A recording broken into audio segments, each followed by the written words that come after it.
Hey there, it's author and attorney Kelly O'Connell with Knockout Radio, and today we have the bizarre world of political hypocrisy being created and fostered by leftism. It cannot thrive, and with it we shan't survive. And want to go over some of the Biden contradictions, but we're living at a time when it seems like we're living in two different worlds. And in one world you can tell the truth, in the other you can't, and the group that tells the truth is getting punished. So but first, weird news, weird sex news. Daily Beast. Now, question: who's the most sexually active? And point one: about half of all Americans say they have sex at least once a week. And by the way, this is weird news. Kind of falls under weird news. Some of the ideas in here, or facts in here. Men have 16% more sex than women do. 3, Jews and agnostics are 20% more sexually active than Catholics and Protestants. 4, people with associate in arts degrees have 32% more sex than people with advanced college degrees and people who did not finish school. Miami residents are 59% more sexually active than residents of Minneapolis-St. Paul, and that could just be access. In terms of Miami, you can have your bathing suit on all year round. African Americans, 8.2% more sex than Caucasians. Smokers, 10% more sexually active. People who rarely go to church have 31% more sex than people who regularly attend church. People who love jazz are 30% more sexually active than average Americans. Now get this, artists and poets have as many as 233% more sexual partners than people who aren't artists or poets. Oh, isn't that nice? Teenage girls, 6.5% more sexually active than teenage boys, and the reason why it says that they are given more opportunity, but I don't know. I'd have to think about that one. Children whose parents read to them less than once a week are 33% more likely to be sexually active when they become teenagers than children whose parents read to them at least once a week. Men over 70 years old have 215% more sex than women over 70. Women whom doctors consider normal weight are 30% more likely to have had sex in the last year. So, anyway, that is your weird news. All right. What I'm getting with today, and I was kind of thinking about this, and I've been trying to keep a piece of paper and pen with me to be able to get ideas when I think of, and I've done that quite a bit, so it's been fairly successful in terms of grabbing ideas that I would otherwise forget. America Will Not Survive, Abandonment of Logic is the title, and then the subtitle, Leftism Celebrates the So-Called Principled Lie. Principled lie, hang on to that term. Blatant hypocrisy, it's my argument that it's an everyday event for Democrats, and just this week in Cuba, we were told that the Cubans had to be sent back. If they got away from Cuba, this tyranny, and made it to America, their reward, what will it be? To be sent back to Cuba, where they will possibly be, they could be killed, but they could be tortured, but they also could be jailed. It's not really clear. I've been doing a lot of research on Cuba, what they do with people who come back, that are sent back. But you can tell, it doesn't help them at all. But how about the southern border? Well, you can come over. Even if you're Cuban, you can come over the southern border. Isn't that odd? So there's super hypocrisy there with Biden's administration. If you're coming over the border, by the way, the military will pick you up and ship you off across the United States. You'll be dropped off in communities that have no idea that you're coming. So, how does this all work? What's the resident logic here? And well, my theory is this. Why would a leftist, a liberal, say, yes, it's the right thing to do with Cubans, send them back, but on the other hand, let's bring in these people across the border? You can't argue, like they had been doing, that people who are coming across the border in the south are in worse shape than Cubans, because in Cuba there's nowhere to go. You're totally trapped in a tyranny with all kinds of crazy laws. You can't have a business. It's very difficult to make any money. I think the pay there used to be $14 a month. And against everything that we've been told, there are not a lot of doctors in Cuba. Cuba is not a good place to go to get free medical care. So why would a liberal argue these 2 points even though they seem contradictory? Because subterfuge, deceit, and hoaxes are really the only way an aggrieved minority can rise to power. And in America, far-leftism is, I think, about 10% of the population. Now, all you have to do to figure this out, an application of it, is look back at the USSR, and in 1922, after the Russian Civil War, the Bolsheviks came into power.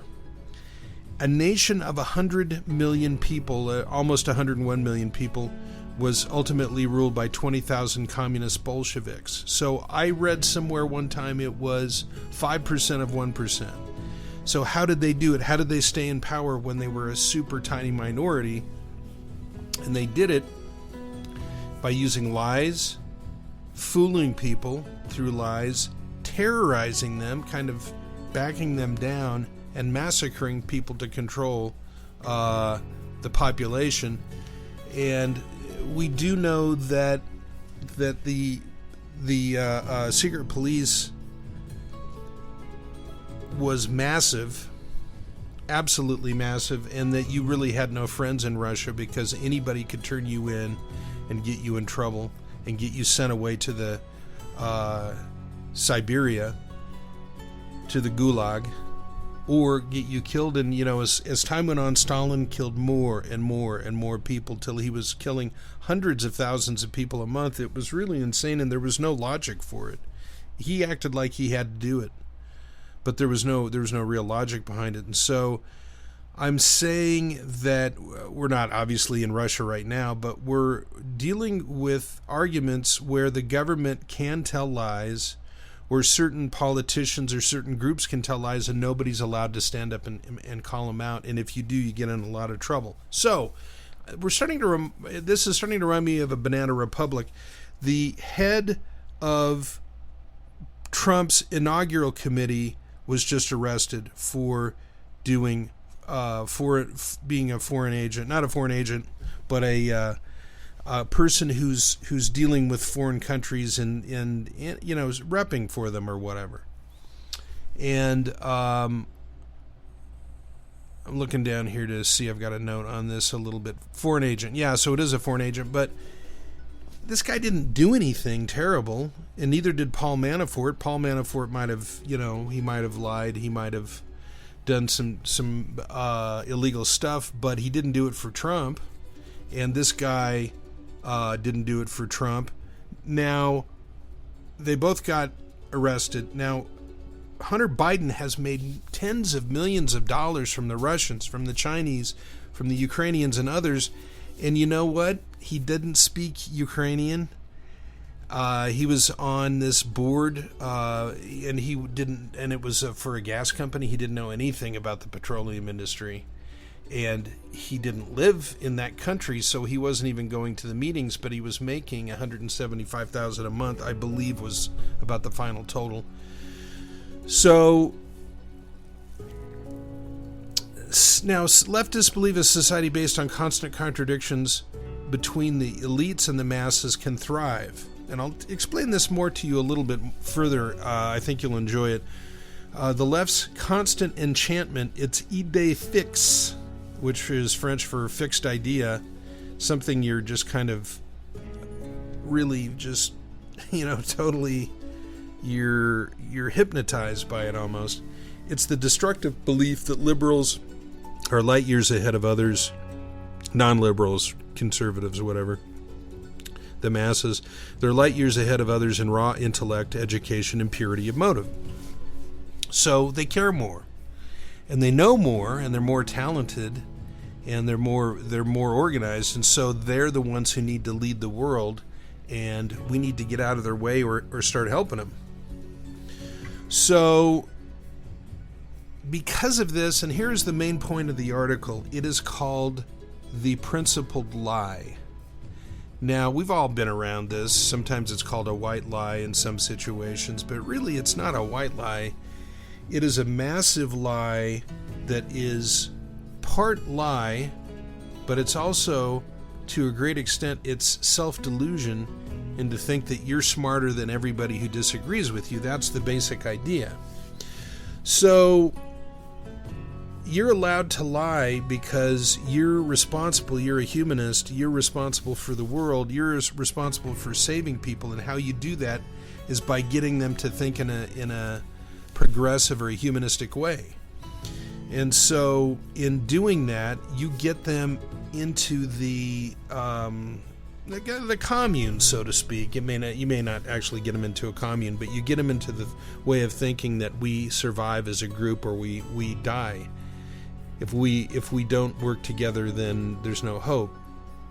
So arises this seductive belief that leftists are not only allowed to lie for the betterment of others, but actually compelled to prevaricate or to tell lies in order to save the world. This need to save the miserably ignorant, the average person, you and I, dear friends, is the very soul of condescension and known as the Gnostic vision. Now, the Gnostics were a group of people who lived in the desert about 200 years after Christ, and they took the Gospels and the Bible and they rewrote a lot of it and put mysticism in there, or Eastern religious beliefs. And so the Gnostics believed they were saved by knowledge, whereas the average Slav, you and I, believe that we're saved by faith in a deity. And then we've seen this idea in other groups such as Islam, and they believe in the ennobled duty to lie at times, and it's usually to save themselves, but it's called taqiyya. So the idea is out there, but it's a hoax. Now, let me give you some of these lies. Consider the various contradictions that leftists celebrate. Liberals love children, right? I mean, we're told that constantly. As a matter of fact, isn't that why they were mad at Trump, because he separated kids from parents? Except when aborting them. I mean, you can abort any kid you want. Doesn't mean you don't care for kids. Now, we should teach kids not to be racist by informing them that they are racists already, and that's critical race theory. Riots at the U.S. Capitol are an unacceptable coup, even though it doesn't appear that any of the people who went to the Capitol actually had a coup on their mind. But rioting across America is political speech if it's Black Lives Matter, if it's Antifa. Now, the unemployed should be paid more than workers to fight COVID. And the result of that, a lot of people don't want to go back to work. We're having a lot of people stay home. And that's also called socialism, folks, when the government pays your salary. Now, Trump had to be resisted at all times to the point of rudeness, while Biden is treated like a dear old grandpa. Every single thing that Trump said had to be, in principle, confronted and called out as a lie, where we don't even know what Biden says half the time. But the other day he was buying some pie or something. Old codger likes his sweets. And he was asked a question about the hacking into American businesses and networks, and he had to fumble to get a card out of his pocket and begin to read it. If you ask him what his favorite book was, he'd have to drag a card out and read it. Now, abortion is anathema or cursed to all Catholics unless you're named Biden or Pelosi. COVID is America's chief threat, but 20% of COVID-infected illegals are randomly relocated across America without any testing whatsoever. That's why I think it's all spiking right now. We're getting a spike of COVID. Pipelines pollute more than all... pipelines pollute more except for all the other means of transporting petroleum. That's just a fact.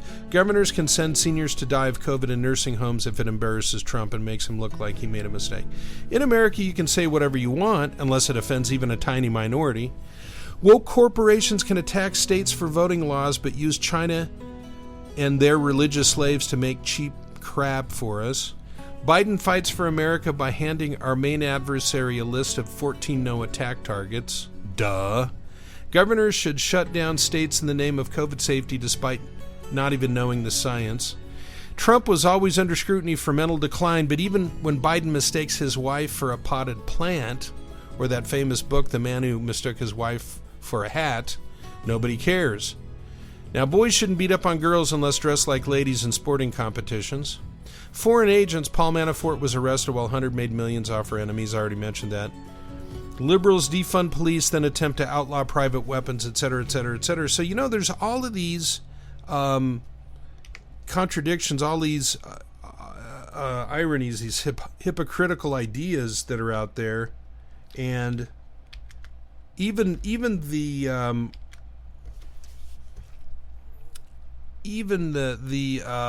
what do you call it? I'm trying to type something here.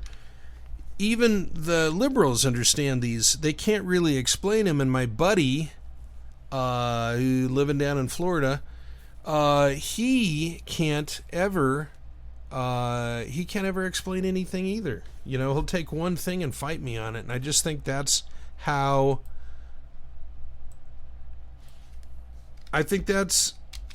it works, is you pick one thing to fight and one thing in which you can prove that your opponent, the conservatives, the non-religious, but the non-religious conservatives, or just the average Joe, the average American, is totally opposed to a lot of these ideas, and yet it's just one fight after another. And so my ultimate goal here was to bring up the fact that we are living at a time when people are not trained in logic or fallacies. And so somebody gives you an idea, a statement, a theory, a fact, and you think about it and you say to yourself, I like that. I agree with it. It makes me feel better when I think about it. And so, the rich should not steal from the poor. It's a fact. It may not be happening, but it's a fact that a leftist embraces. The wealthy should give up some of their wealth and give it to the poor, even though that's technically stealing to do that. But, one of the biggest hoaxes of socialism, when a socialist country takes money from people, that money doesn't get handed over to poor people. It goes to the government, and then the government decides what the poor people get. So that's just one of many, many hoaxes. So anyway, culture of lies is a grave error. Death by hypocrisy. Why is acceptance of permanent hypocrisy dangerous? First, an atmosphere of constant hypocrisy leads to a sense that nothing matters, nothing is real. Second, massive fraud is engendered through permanent lies. So all of the stuff, all of the rip-offs that are going right now, when you've got all this money that was given away for COVID in the name of COVID, we don't even know where a lot of it went, but some of it went to prisoners, and other money, COVID money, went to people that are not even living here anymore, corporations that don't need it. Second, massive fraud is engendered through permanent lies. I already said that. Third, if one party is allowed to constantly confabulate or lie and birth hoaxes, the dictionary itself will be raped and impregnated with falsehoods. And I think that's pretty clear. You want to destroy somebody in a debate, get a hold of the dictionary and change the words that you need to suit yourself. Fourth, a culture that casually accepts hypocrisy with a straight face cannot last, because only truth can set men free. That is a religious statement, of course, about Christ, but it is also a statement about how we communicate and how we build a culture, what we stand for, what we're opposed to. And if you can't have an agreement on what is good and bad, like we can't right now, then we're doomed. And so that's why we got to fight these guys off. Anyway, thanks for listening in. Kelly O'Connell to Knockout Radio. Please give me a thumbs up, give me a like, and subscribe, and really enjoyed hanging out with you tonight, and I hope you have a wonderful evening and a great day tomorrow. Ciao.